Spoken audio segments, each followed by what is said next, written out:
जय सिया राम। जय सिया राम। जय सिया राम। राधे श्याम। राधे श्याम। आज राजा भोज की इस पवित्र भूमि को प्रणाम करता हूं और अपने बांग्लादेश के सभी हिंदू भाइयों और बहनों को आश्वस्त करता हूं कि भारत के 99.99% हिंदू आपके साथ हैं। पॉइंट 1 छोड़ दे रहा हूं क्योंकि पॉइंट 1 में एक दिल्ली में परिवार है, एक कर्नाटक में एक परिवार है, एक तमिलनाडु का परिवार है, वो भी हिंदू है लेकिन शायद वो बांग्लादेश वालों के साथ नहीं है। ऐसे एक आध यूपी में परिवार है। तो देश में 50-60 परिवार हैं जो हर मामले में सार्वजनिक रूप से अपना बयान जारी करते हैं, लेकिन बांग्लादेश में इतना नृशंस नरसंहार हो रहा है, इसके बावजूद उनका सार्वजनिक बयान नहीं आया है। तो ये मान के चलते हैं कि यानी जो कुछ बांग्लादेश में हो रहा है उनको मूक समर्थन वो दे रहे हैं।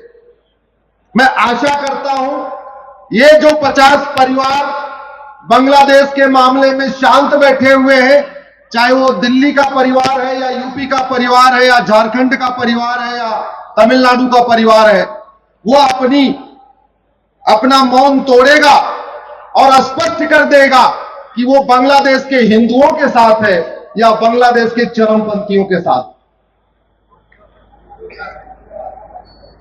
भारत का एक हिस्सा चला गया, पाकिस्तान बन गया।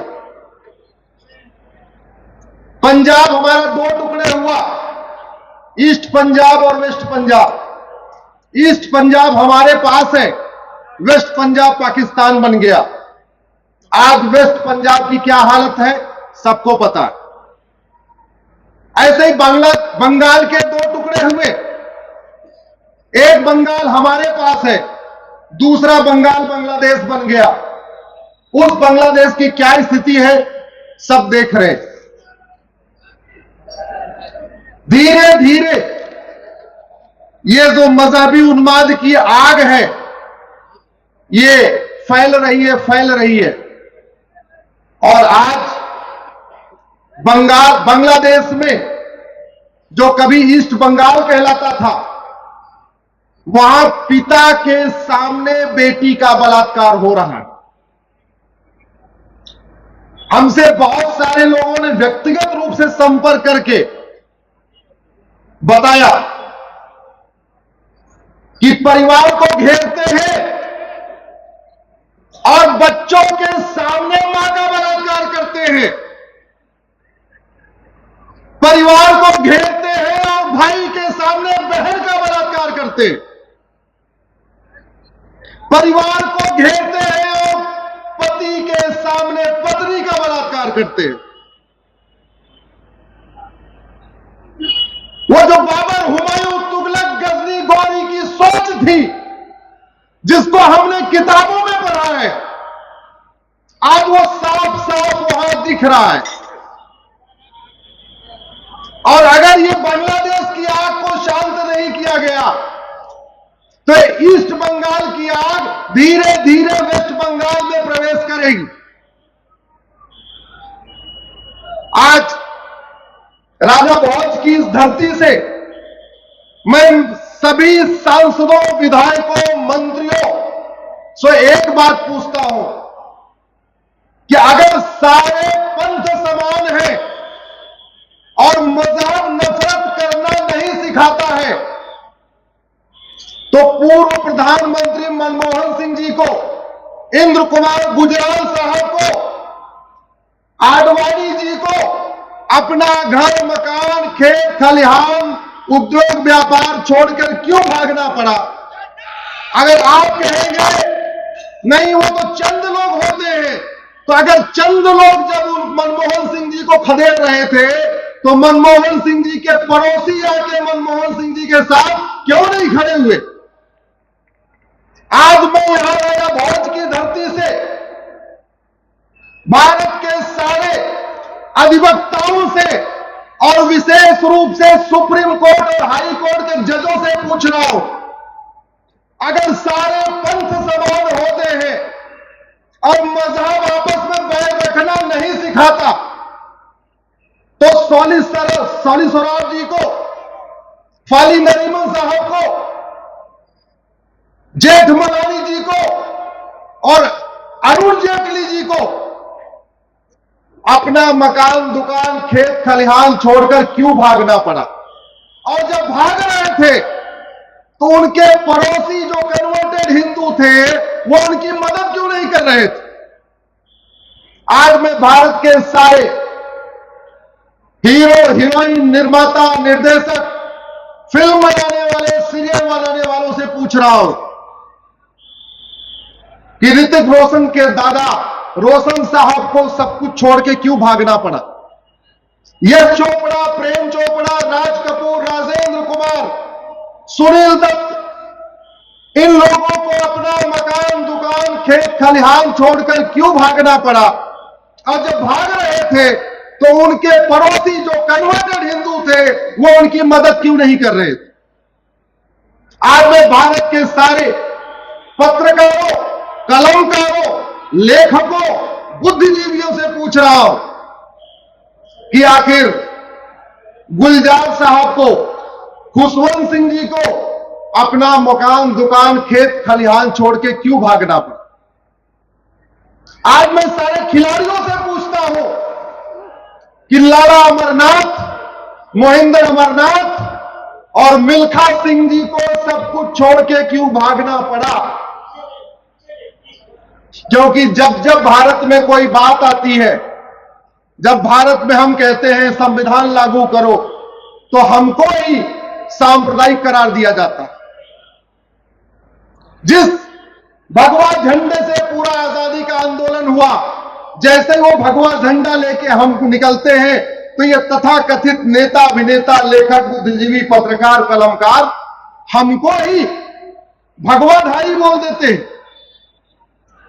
आखिर पाकिस्तान, आज बांग्लादेश में संविधान भी है, बांग्लादेश में सुप्रीम कोर्ट भी है, बांग्लादेश में सेना भी है, बांग्लादेश में टीवी चैनल भी है, बांग्लादेश में नेता, अभिनेता, लेखक, बुद्धिजीवी, पत्रकार, कलमकार सब कुछ है जो भारत में है। फिर वहां के हिंदुओं को अपना मकान, दुकान, खेत खलिहान छोड़कर क्यों भागना पड़ा? कुछ दिन पहले तो बांग्लादेश के सुप्रीम कोर्ट के जज साहब घर छोड़ के भागे और बॉर्डर पे भारत में घुसने की कोशिश कर रहे थे। हमारे बीएसएफ वालों ने पकड़ लिया। सोचिए, इस समय बांग्लादेश के सुप्रीम कोर्ट के जज, सर्वोच्च अदालत के न्यायाधीश अपना घर, मकान, दुकान, खेत खलिहान छोड़ के भाग रहे हैं, तो वहां के आम हिंदुओं की क्या दशा होगी? मैं बार बार कहता हूं, भारत में संविधान है क्योंकि यहां हिंदू बहुसंख्यक है, भारत में लोकतंत्र है क्योंकि यहां हिंदू बहुसंख्यक है, भारत में समता, समानता है क्योंकि हिंदू बहुसंख्यक है, भारत के प्रधानमंत्रियों को भारत देश छोड़ के नहीं भागना पड़ता क्योंकि हिंदू बहुसंख्यक है, भारत की सेना विद्रोह नहीं करती क्योंकि हिंदू बहुसंख्यक है, भारत में वसुधैव कुटुंबकम चल रहा है, नारी सर्वमंगल मांगल्य चल रहा है क्योंकि हिंदू बहुसंख्यक। इस नफरत की आग को ठीक करना पड़ेगा। इसलिए मैंने एक पीआईएल फाइल किया सुप्रीम कोर्ट में और मैटर अभी सुप्रीम कोर्ट में चल रहा है। मैंने कहा आप हेट स्पीच को डिफाइन करिए और भारत में जितनी भी रिलीजियस किताबें हैं, जितनी मजहबी किताबें हैं, इनकी समीक्षा करिए कि कोई किताब हेट स्पीच तो नहीं फैला रही है। गांधी जी ने कहा था, गांधी जी ने कहा था, आतंकवादी को मारने से आतंकवाद खत्म नहीं होगा, आतंकी सोच को मारना पड़ेगा। मैं कह रहा हूं, जिहादियों को मारने से जिहाद खत्म नहीं होगा, जिहादी सोच खत्म करना पड़ेगा। तरीका यही है, हेट स्पीच डिफाइन किया जाए और जितनी भी किताबें हैं, मैं कह रहा हूं, वेद की समीक्षा करो, भगवत गीता की समीक्षा करो, रामचरितमानस की समीक्षा करो, रामायण की समीक्षा करो और जितनी भी मजहबी किताबें हैं सबकी समीक्षा करो। अगर कहीं से हेट स्पीच फैलाई जा रही है तो इसको बंद करना पड़ेगा, नहीं तो आने वाले समय में समस्या बढ़ेगी। आज बांग्लादेश में जो हिंदू डॉक्टर है उनसे इस्तीफा लिया जा रहा है, जो अध्यापक है उनसे इस्तीफा लिया जा रहा है, इवन वहां जो जज है हिंदू उनसे इस्तीफा लिया जा रहा है, जो हिंदू पुलिस अधिकारी है, कांस्टेबल है, थानेदार है, कप्तान है, उनको भी इस्तीफा देने के लिए मजबूर किया जा रहा है। आज मैं इस भोपाल की पवित्र भूमि से भारत के सभी अपने पुलिस वाले साथियों को बताना चाहता हूं, धर्मांतरण रोकने के लिए गुरु तेग बहादुर जी ने अपना शीश कटवा दिया था। धर्मांतरण रोकने के लिए गुरु गोविंद सिंह जी ने पूरा परिवार बलिदान कर दिया। धर्मांतरण रोकने के लिए छत्रपति शिवाजी महाराज ने पूरा बलिदान कर दिया। आप हमारे कहने से केवल एक काम करिए, जब कभी आपको धर्मांतरण की शिकायत मिले, या विशेष रूप से मैं अपने सारे थानेदार, सारे कप्तान से, अपने जितने सिपाही हैं, सारे पुलिस वाले भाइयों से कहता हूं, जब कभी आपको धर्मांतरण की शिकायत मिले, सीधे धर्मांतरण कराने वाले मिशनरियों, जिहादियों और उनके मददगारों पे एनएसए लगाइए, यूएपीए लगाइए, देशद्रोह की धारा लगाइए, वेजिंग वॉर लगाइए, गैंगस्टर एक्ट लगाइए। और आपको परेशान होने की जरूरत नहीं है, इसका रास्ता हमने सुप्रीम कोर्ट से खुलवा दिया। आप गूगल करिएगा, conversion national threat to security, Ashwini Upadhyay, आपको डिटेल मिलेगा। 14 नवंबर 2022 को माननीय सुप्रीम कोर्ट ने कहा था धर्मांतरण राष्ट्र की सुरक्षा के लिए खतरा है, और जो राष्ट्र की सुरक्षा के लिए खतरा होता है उससे निपटने के लिए कानून है एनएसए, और एनएसए लगा देंगे, एक साथ जमानत भी नहीं होगी। और इसकी शुरुआत हो चुकी है। अभी गजपत, जिसको गाजी खान ने गाजियाबाद बना दिया, वहां एक घटना आई थी, मैंने माननीय सुप्रीम कोर्ट का ऑर्डर दिखाया, कमिश्नर साहब ने एनएसए लगवा दिया, 1 साल से वो बेल पे जेल में है, बेल नहीं मिली है। इसलिए कह रहा हूं, धर्मांतरण राष्ट्र की सुरक्षा के लिए खतरा है, धर्मांतरण देश की एकता अखंडता के लिए खतरा है, धर्मांतरण एक इनडायरेक्ट वॉर है, धर्मांतरण एक संगठित अपराध है, धर्मांतरण एक देशद्रोह है। मुगल यहां सत्ता के लिए नहीं धर्मांतरण कराने आए थे, अंग्रेज यहां सत्ता के लिए नहीं धर्मांतरण कराने आए थे। इसलिए धर्मांतरण कराने वाले मिशनरियों, जिहादियों और उनके मददगारों, जो भारत में सफेद को धर्मांतरण कराने वाले जिहादियों की मदद करते हैं, उनके खिलाफ ये 5 धारा लगाइए। जिस दिन आप लगाना शुरू कर देंगे, मैं गारंटी के साथ कहता हूं धर्मांतरण रुक जाएगा। आज की डेट में प्रतिदिन 10,000 हिंदुओं का धर्मांतरण हो रहा है, यह हमारे लिए बहुत चिंता की बात। दूसरी बात, घुसपैठ, शर्म नहीं आती उस वहां के शासकों को